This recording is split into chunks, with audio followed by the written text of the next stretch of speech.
I figured I would skip the part about what is lurking in your mattress because you could always Google that to find out.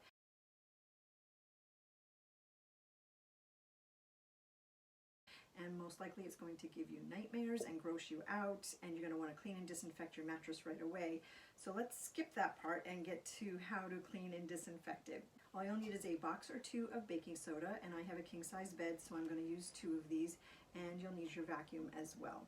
First things first, take everything off the bed. You're going to wash your sheets, your pillowcases, your duvet cover if you need to, and your mattress pad. If you don't have a mattress pad, I highly suggest you get one. It not only will keep your mattress cleaner, it will make it more comfortable and help it last a lot longer. So let's get started.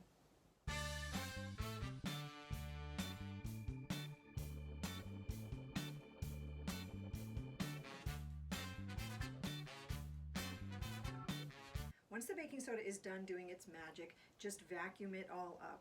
This is a great thing to do every 6 months, and another thing I like to do at the same time is to rotate my mattress so that the foot of the bed will now be up at the head of the bed, and this helps even out any lumps and bumps, which also extends the life of your mattress. Put on all the freshly cleaned linens, and tonight, instead of nightmares, I wish you all sweet dreams.